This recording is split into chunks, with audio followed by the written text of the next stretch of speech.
হাদিস শরীফে আসছে, যে ব্যক্তি লাইলাতুল কদর থেকে বঞ্চিত হলো সে যেন সব কিছু থেকে বঞ্চিত হলো।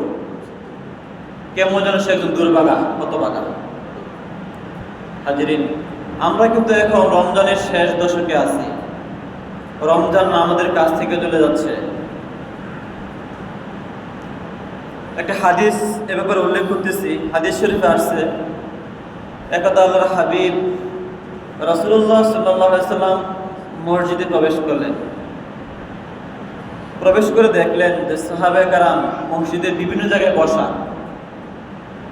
আমরা তো অনেক সময় বসি, ওদিকে বসি, মাঝখানে বসি, পেছনে বসি, বসে সুন্নত আদায় করে একা একা। আল্লাহর হাবিব যখন মসজিদে ঢুকলেন বললেন, উহদুরুল মিম্বারা, হে আমার সাহাবায়ে কেরাম, তোমরা এক কাজ করো, সকলে মিম্বরের কাছে চলে আসো। কোথায়? মিম্বরের কাছে চলে আসো। সবাই কাছে চলে আসলো। এমন সময় আল্লাহর হাবিব রাসূলুল্লাহ সাল্লাল্লাহু আলাইহি সাল্লাম মিম্বরের প্রথম সিঁড়িতে বসলেন, উঠলেন। উঠার পরে বললেন আমিন। আগে পরে কোনো কথা নাই। আবার দ্বিতীয় সিঁড়িতে উঠলেন, বললেন আমিন। আবার 3 নম্বর সিঁড়িতে উঠলেন, বললেন আমিন। ইতিপূর্বে আল্লাহর হাবিব কখনো এরকম 3 সিঁড়িতে 3 বার আমিন কখনো এভাবে বলেন নাই।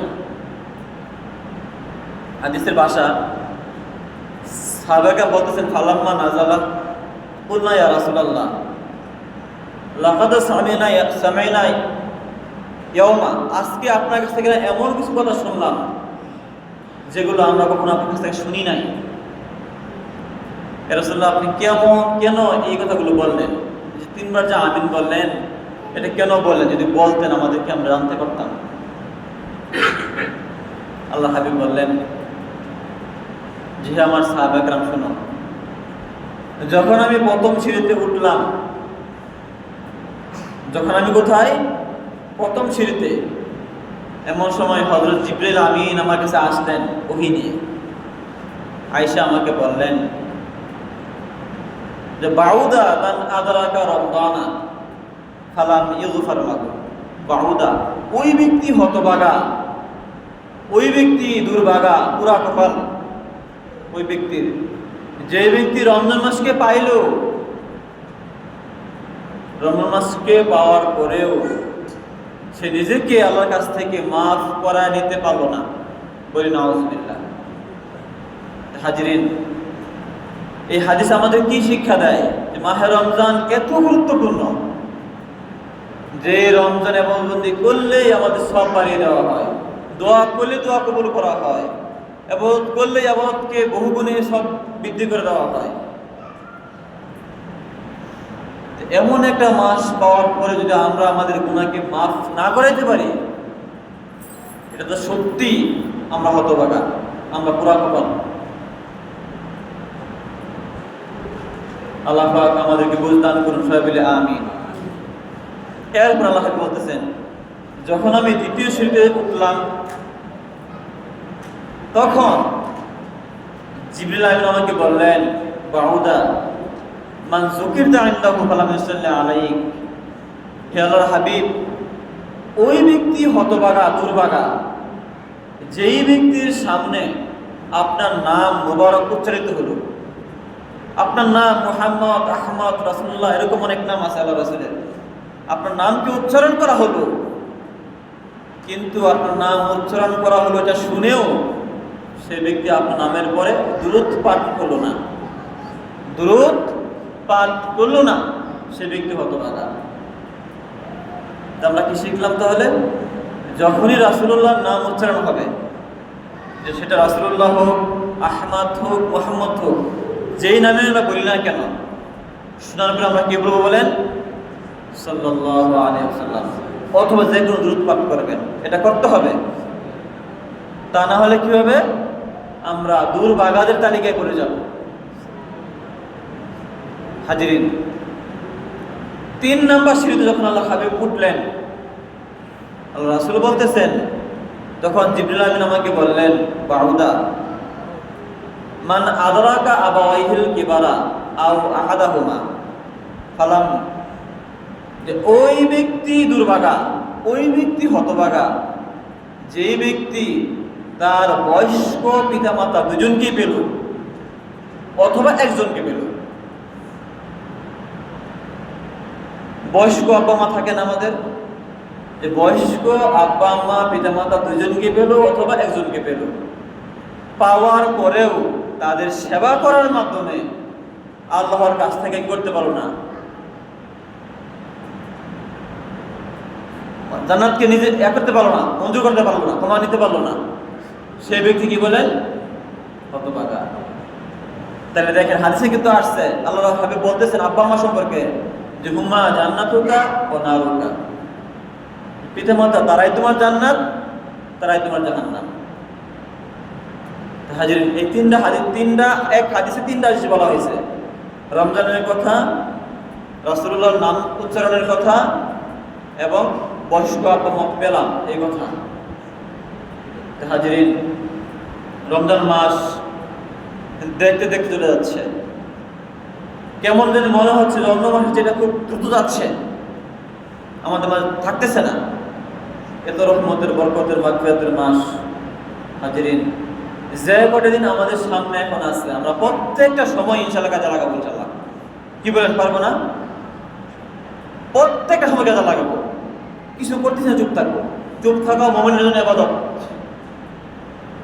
কারো গীবত করবো না, কারো শিকায়ত করবো না, দুষ্বর্ণনা করবো না, কেউ দুষ বলে আমরা দুষ শুনবো না।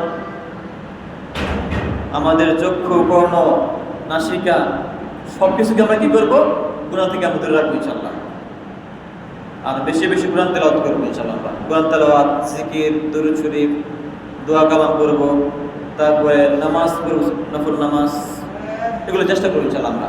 হাজিরিন, আরেক হাদিসে আসছে আল্লাহ বলতেছেন রাগিমা আনফুর আজলিন, যে ওই ব্যক্তি বড়ই দুর্ভাগা, বড়ই হতভাগা যে ব্যক্তি রমজান মাসকে পেল এবং রমজান মাসকে পাওয়ার পরেও তার গুনাহকে মাফ করতে পারলো না। দুইটা বর্ণনা আসছে এই ব্যাপারে। হাজিরিন, আমরা তো পাইছি রমজান মাস, আলহামদুলিল্লাহ। এখন আমাদের হিসাবের বিষয়, আমরা আমাদের যে নেকের ভাণ্ড আছে সেটা কতটুকু পূর্ণ করতে পারলাম, আমাদের জীবনের গুনাহগুলো আমরা কতটুকু মাফ করাইতে পারলাম, আমরা আল্লাহর কাছে কতটুকু নিজেকে সঁপে দিতে পারলাম, এটা এখন দেখার বিষয়। হাজিরিন, বলতেছিলাম যে শবে কদরের কথা।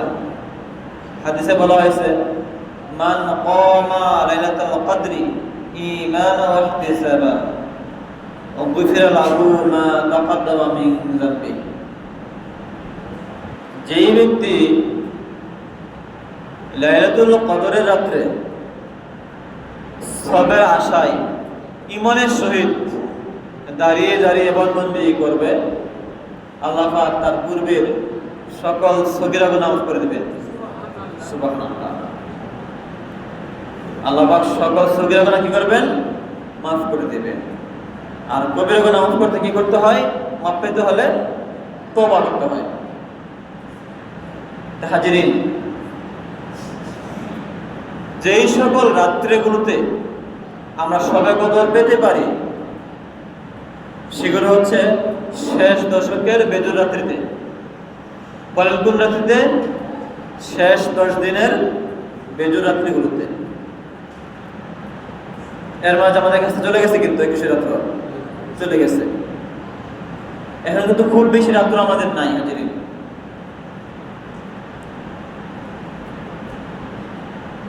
লাইলাতুল কদর কোন রাত্রে এটা কিন্তু আল্লাহ কোন রাসূলকে বলে দিয়েছিলেন, যে অমুক রাত্রে লাইলাতুল কদর ফিক্সড করে বলে দিয়েছিলেন। আল্লাহর হাবিব ঘর থেকে বার হয়েছেন, গিয়া সাহাবাকে বলে দিবেন যে শোনো অমুক রাত্রে লাইলাতুল কদর। যখন যাচ্ছেন এমন মুহূর্তে দেখেন দুইজন মুসলমান তার ঝগড়া করতেছে। কি করতেছে? ঝগড়া। আল্লাহ হাবিব যখন দেখলেন তারা ঝগড়া করতেছে, এই ঝগড়া দেখার সময় আল্লাহ পাক আল্লাহ রাসূলের মন থেকে তুলে নিলেন। যে কোন রাত্রে দিলেন, এটা কি করলেন, তুলে নিয়ে গেছেন। আবার সেই জ্ঞানটা আল্লাহ পাক মুছে দিচ্ছেন রাসূলের মন থেকে। আল্লাহ হাবিব আসলেন, এসে বললেন, আমাকে তো বলা হয়েছিল লাইলাতুল কদরের কথা, কিন্তু তোমাদের দুই ভাই ঝগড়া করতেছিল, দেখতেছিলাম এমন মুহূর্তে আল্লাহ পাক তুলে নিয়ে গেছেন আমার কাছ থেকে। আল্লাহ হাবিব এই কথা বলে দিচ্ছেন যে আসা আইয়াকুনা খায়রুল লাকুম, এই যে আমি বলতে আসছিলাম, আমাকে বলে দেওয়া হয়েছিল, এখন ভুলে গেলাম, আমার কাছ থেকে ভুলিয়ে দেওয়া হলো, আমি ধারণা করছি, আমি আশা করছি এটা তোমাদের কল্যাণের জন্য করা হয়েছে। সুবহানাল্লাহ। যে ফিস্ট করা হয় নাই, এটা আমাদের কল্যাণের জন্যই, আমাদের মঙ্গলের জন্য করা হয়েছে। হাজিরিন, আমি একটু ফজিলতের কথা বলবো, পরে চলে আমলের দিকে। লাইলাতুল কদর এটা কেমন রাত্র, আমি একটু বর্ণনা দিই, একটু সবাই একটু খেয়াল করে শুনেন। আমরা তো সবাই জানি যে এই রাত্র হচ্ছে এমন এক রাত্র, এই এক রাত্রিতে ইবাদত বন্দি করলে আল্লাহ পাক ওই ব্যক্তিকে 83 বছর 4 মাস ইবাদত বন্দি করলে যে সওয়াব, তার চেয়ে বেশি দান করবেন। সুবহানাল্লাহ। 83 বছর 4 মাস মানে 1000 মাস তাকে বলা হয়। 1000 মাস যদি ভাগ দেন আপনি 12 মাস দিয়া, তাহলে এটা আসে 83 বছর 4 মাস। এই যে দীর্ঘ সময়, এই দীর্ঘ সময়ের সওয়াব পাওয়া যাবে এই এক রাত্রের ইবাদতে। হাজিরিন, বলা হয়েছে যে তার চেয়ে উত্তম আরব দেশে 1000 শব্দ ব্যবহার করা হয় আধিক্য বোঝাতে, যে অনেক অনেক বেশি বোঝাতে ব্যবহার করা হয়। এটা যে এরকম 4 মাস এতটুকু এমনটা কিন্তু না, এর সাথে বহু বহু গুণ বেশি। এমন এক রাত্র, সেই রাত্রকে পেতে হলে আমাদের কি করতে হবে?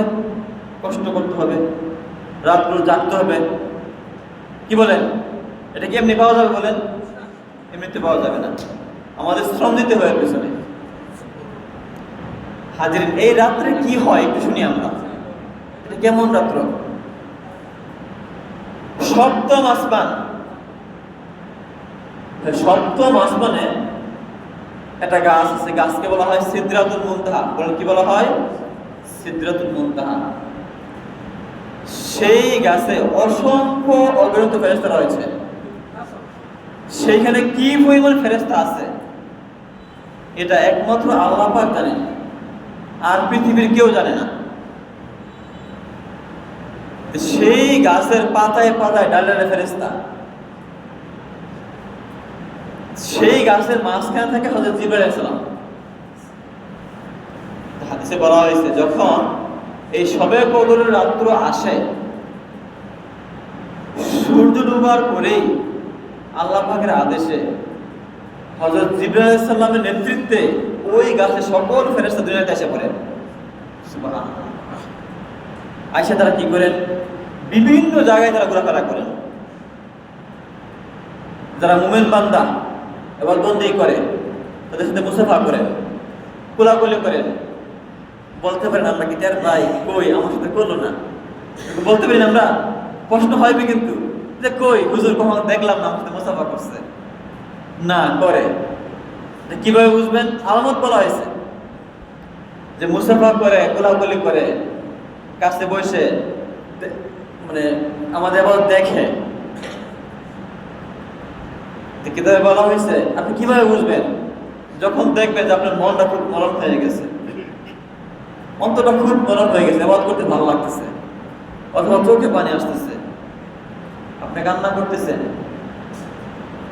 এরকম যখন একটা ভাব হবে তখন বুঝবেন যে আপনার সাথে কি করতেছে, যে ফেরেশতারা মোলাকাত করতেছে, গোলাগুলি করতেছে, আপনি টের পাচ্ছেন না। এটা আলামত। অন্তরটা নরম হয়ে যাবে, আখিরাতের প্রতি মনটা ঝুঁকে যাবে, আল্লাহর কথা বেশি মনে হবে। এটা হচ্ছে আলামত। হাজিরিন, এখন বলতে পারেন যে জিবরাইল আলাইহিস সালাম ফেরেশতা কেন আসে পৃথিবীতে, কারণটা কি? এগুলো অনেক কারণ বর্ণনা করা হয়েছে। আল্লাহ যখন মানব সৃষ্টি করেন, হযরত আদমকে সৃষ্টি করেন, তখন ফেরেশতারা কিন্তু বাধা দিয়েছিল কি করছিল বলেন? মানা করছিল, আল্লাহ আপনি সৃষ্টি করেন না মানুষ, কেন করবেন?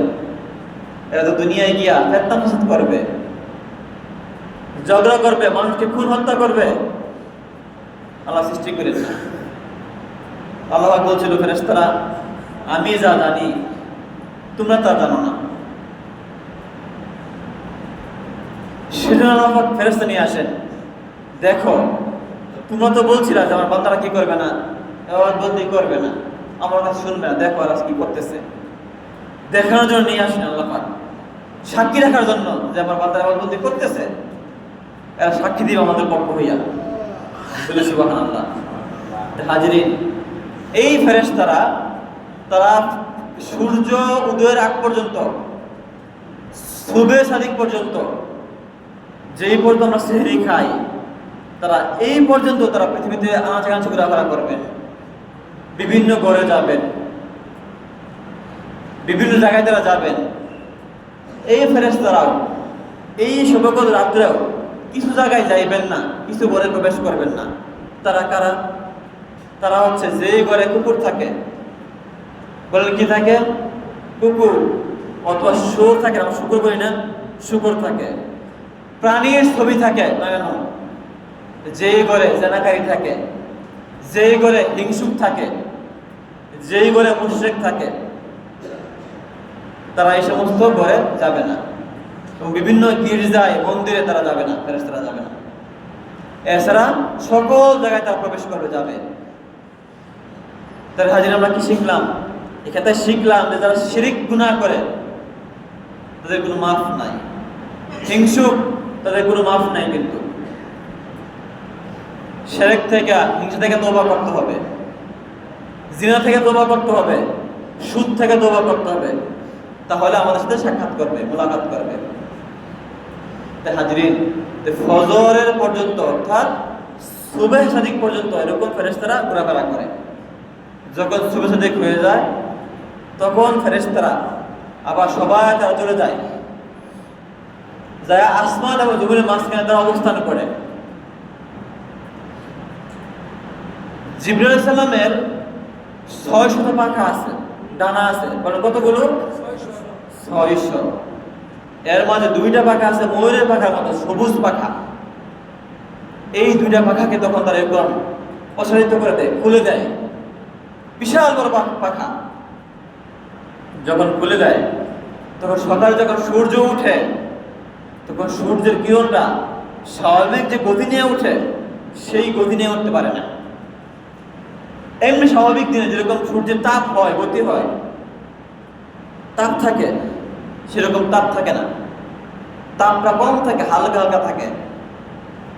চাঁদের আলো যেরকম শরীরে তাপ দেয় না, কষ্ট হয় না মানুষের, এরকম তাপটা একদম কম থাকে সূর্যের। এবং সকালটা মনে হয় খুব নরম থাকে, নরম নরম ভাব, ঠান্ডা প্রকৃতির মনে হয়, এরকম। হাজিরিন, তখন সমস্ত ফেরেশতারা ভিতরে যায় সেখানে। এই হচ্ছে এই রাত্রির একটা বিশেষ বৈশিষ্ট্য। এখন এই রাত্রি কোন দিন? এই রাত্রি শেষ 10 দিনের যে কোনো মেজর রাত্রিতে। অনেক সময় আমরা কিন্তু এরকম মনে করি, কি মনে করি? 27 রাত্রিতে কি হয়? শবে কদর হয় না, এরকম মনে করবো না আমরা। শেষ 10 দিনের যে কোনো মেজর রাত্রে শবে কদর হওয়ার সম্ভাবনা রয়েছে। আমরা কি বুঝতে পারছি? এই জন্য শেষ 10 দিনের প্রত্যেক মেজর রাত্রে আমরা কি করবো বলেন? এবাদতবন্দি করবো ইনশাআল্লাহ। তবে 27 যে রাত্র রয়েছে, এই রাত্রে হাদিসে বেশি আসছে, এই রাত্রের কথা একটু বেশি বর্ণনা আসছে এই শেষ সম্পর্কে। আমি একটা হাদিস বলি, শুনেন। হযরত আব্দুল্লাহ ইবনে আব্বাস, ওনাকে প্রশ্ন করা হয়েছিল যে আব্দুল্লাহ ইবনে আব্বাস, আপনি বলুন যে কোন রাত্রে শবে কদর রাত্র হইতে পারে? এটা কোন রাত্র? 21 রাত্র, নাকি 23 রাত্র, নাকি 25, নাকি 27, নাকি 29? প্রশ্ন করা হয়েছিল। তখন উনি বলছিল যে আমার প্রবল বিশ্বাস, আমার দৃঢ় বিশ্বাস যে এটা হচ্ছে 27 রাত্রিতে। কোন রাত্রিতে বলেন? 27 রাত্রিতে। উনি কিন্তু এই কথা বলেন নাই যে অন্য রাত্রে সম্ভাবনা নাই, কথা বলেন নাই, ওনার বিশ্বাসের কথা বলছে, আমার প্রবল বিশ্বাস এই রাত্রে। কেন? উনি এই কথার পিছনে যুক্তি দিয়েছেন যে কেন আমি বলি, শুনে একটা কারণ। উনি এখানে আরেকটু বলছেন যে শেষ 27 মানে শেষ দশকের প্রথম রাত্র থেকে শুরু করে শেষ রাত্রে, অথবা শেষ থেকে এদিকে 7তম রাত্রে, 23 অথবা 27। কথাটা বুঝছেন? যে শেষ থেকে শুরু করে যে আসে নামনে, তাহলে 23 হয় 7তম রাত্র, অথবা তুমি 21 থেকে শুরু করে যা নামনে, তাহলে 27 হয় 7তম রাত্র। উনি কথা বলছেন যে শুরুর দিক থেকে অথবা শেষ দিক থেকে 7 রাত্রিতে, 7তম রাত্রিতে, যে কোনো রাত্রিতে পারে। কেন? উনি বলছেন যে 7 এমন এক বিষয় যে আল্লাহ পাক পবিত্র কোরআনে 7 বিষয়ের কসম করছেন। বলেন কয় বিষয়ের? 7 বিষয়ে কসম করেছেন। ইসলাম ধর্মে 7 প্রকার ব্যক্তিরা শহীদ হয় যদি মারা যায়। 7 ভাবে বর্ণনা দিচ্ছি আমি এখন। তারপরে যারা হাজিরা তোয়াফ করেন, তোয়াফ দেখবেন সেখানে 7 বার তোয়াফ করে, কিন্তু বলেন কয়বার? 7 বার, 7টা তোয়াফ করে। আবার যখন শয়তান কিছু কঙ্কর নিক্ষেপ করা হয়, হাজিরা কিন্তু 7 বার কঙ্কর নিক্ষেপ করে। এরকম 7-এর পক্ষে অনেক দলিল দিয়ে আছেন। যেমন হযরত ইউসুফ আলাইহিস সালামকে 7 বছর কারাগারে রাখা হয়েছিল, 7টি জাহান্নামের দরজা 7টি, এগুলো অনেকগুলো যুক্তি দিচ্ছেন, দিয়ে বলতেছেন যে এই জন্য আমার প্রবল বিশ্বাস এই 7-এর মধ্যে হইতে পারে লাইলাতুল কদর। হাজিরিন, এই জন্য আমরা 27তম রাত্রিতে আমরা অবশ্যই বেশি করবই। বাকি যে রাতগুলো আছে 21তম, 23তম, 25তম, 27তম, 29তম, প্রত্যেক রাত্রে আমরা করবো ইনশাল্লাহ। কি বলেন? করবো না আমরা ইনশাল্লাহ? শুধু এক রাত্রে করবো এমনটা কিন্তু না। এই যারা এত কেভাবে বসছেন, উদ্দেশ্য কি? উদ্দেশ্য হলো তারা প্রত্যেক রাতে বন্দি করবেন, বিশেষ করে বেজু রাত্রিগুলোতে বেশি বন্দি করবেন, যেন কি পায়? সবাগতর পায়। হাজিরিন, আমরা প্রত্যেকে চেষ্টা করবো ইনশাল্লাহ, প্রত্যেকে বেজু রাত্রে, সেটা মসজিদে বসে হোক বা ঘরে বসে হোক, আমরা বন্দি করব। এবং প্রত্যেক বেজু রাত্রি আমরা আমাদের ঘরে যারা আছেন, আমাদের মা বোন, আমাদের আহাল আউলিয়া, তাদেরকে আমরা জাগায় রাখবো। হাদিসে আসছে এরকম, আল্লাহর হাবিব এই বেজুর রাতগুলোতে যারা স্ত্রী ছিলেন তাদেরকে জাগায় রাখা, তোমরা জাগাও, তোমরা উঠো, তোমরা বন্দি করো। বুঝছেন? এটা করবেন ইনশাল্লাহ। বাড়িতে যারা আছেন, মা বাবা ভাই বোন, শুধু করে ডাকবেন, যা মা উঠেন, বাবা উঠেন, তাহাজ্জুদের ওয়াক্তে নামাজ পড়েন, আজকে বেজুর রাতে বন্দি করেন, এরকম বলবেন ইনশাল্লাহ। বিনয়ের সহিত বলবেন, রাগ করে না, তার কথা শুনবে ইনশাল্লাহ। আর হাজিরিন, এই রাত্রে আমরা কি দোয়া করতে পারি? একটা প্রশ্ন হয় না? আম্মা জান আয়েশা কি প্রশ্ন করতেছেন আল্লাহ রাসূলকে, রাসূলুল্লাহ, যদি আমি শবে কদরের রাত্র পেয়ে যাই, তাহলে ওই রাত্রে আমি কোন দোয়াটা বেশি করে করতে পারি? আমাকে শিখিয়ে দিন। আল্লাহর হাবিব বলতেছেন, আয়েশা, যদি শবে কদরকে পেয়ে যাও তাহলে এই দোয়াটা বেশি করে করবা। সবাই আমার সাথে বলেন, আল্লাহুম্মা ইন্নাকা আফুন, আল্লাহুম্মা ইন্নাকা আফুন তুহিব্বুল আফওয়া ফাআফু আন্নি।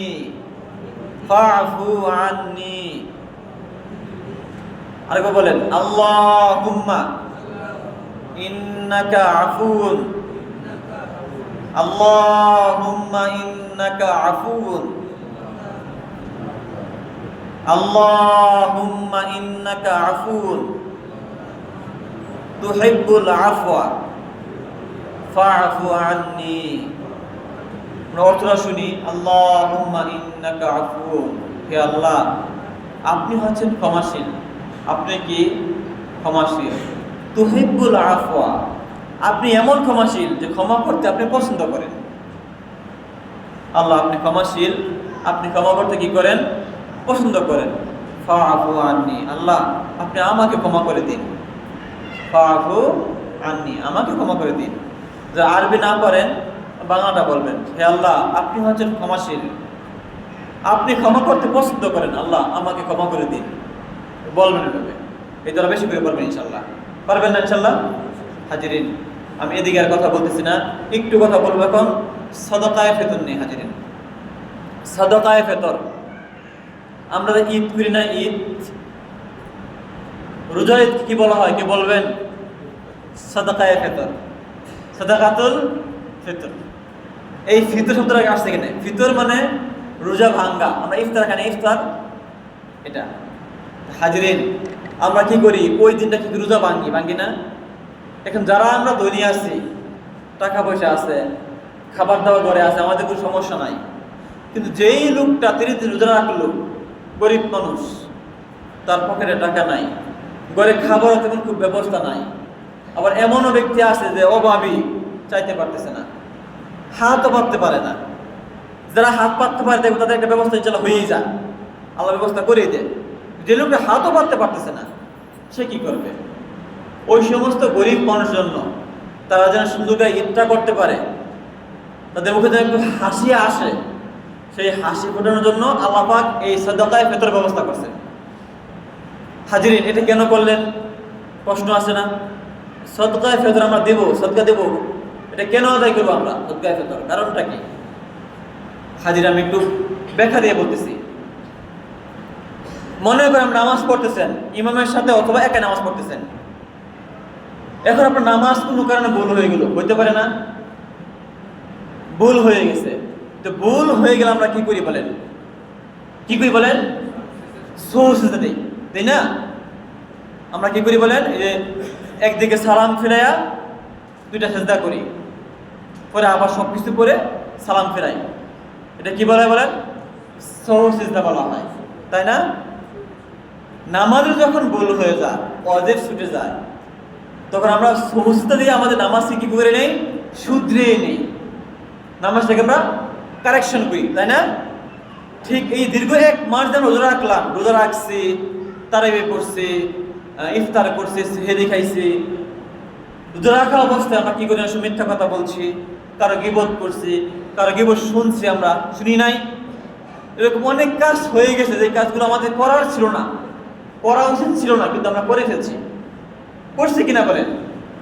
এই সকল পাপ থেকে রোজাকে, তারাবিকে, ইফতারকে, সেহরিকে শুধরানোর জন্য, কারেকশন করার জন্য আল্লাহ পাক ব্যবস্থা করে দিয়েছেন এই সাদাকায়ে ফিতরের। আমরা কি বুঝতে পারছি? এই জন্য আমরা সাদাকায়ে ফিতর প্রত্যেকে আদায় করবো ইনশাআল্লাহ। তাহলে কি হবে? আমাদের রোজার, আমাদের তারাবির, আমাদের সেহরির যে ভুলগুলো হয়েছে, আমরা ইচ্ছাই হোক অনিচ্ছাই হোক, আল্লাহ পাক আশা করা যায় এই উসিলায় কি করে দিবেন? মাফ করে দিবেন, আমাদের আমলগুলো শুদ্ধ করে দিবেন ইনশাআল্লাহ। এই সাদাকায়ে ফিতরের নিয়ম হলো, এটা ঈদের দিন সকালে আদায় করা উত্তম। বলেন তো কখন? ঈদের দিন সকালে নামাজের আগেই আদায় করা উত্তম। এখন তো এমন দেখা যায় না, সময় দেখবেন যে কাছাকাছি বাজার থাকে না, যে আমরা ঈদের দিন সকালে দিই, ওই লোকগুলো খাবার কিনতে পারবে না, জামা কাপড় কিনতে পারবে না হয়তো বা। এই জন্য যদি আমরা আগেও দিই, সেখানে আদায় হয়ে যাবে। হাদিসে এমন আসছে, সাহাবায়ে কেরাম ঈদের 2-3 দিন আগে দিয়ে দিতেন, রোজা শেষ হওয়ার 2-3 দিন আগে কি করতেন? দিয়ে দিতেন। আবার ঈদের দিন সকালে দিয়েছেন, এমন প্রমাণ আছে। এখন কিভাবে দিবেন? হাজিরিন, যদি আপনি খাবার দিয়ে দেন, যে মূল্যটা বাংলাদেশ সরকারের ধরছে সর্বনিম্ন 110 টাকা, বলেন তো কত? সর্বনিম্ন একটা সবচেয়ে নিচে পর্যায়ে হচ্ছে 100 জন প্রতি 110 টাকা, এবং সর্বোচ্চ হচ্ছে 2805 টাকা। এটা কিন্তু গত বছরে ছিল, এইটাই ছিল, এই পরিমাণ, 1 টাকা বাড়ায় নাই।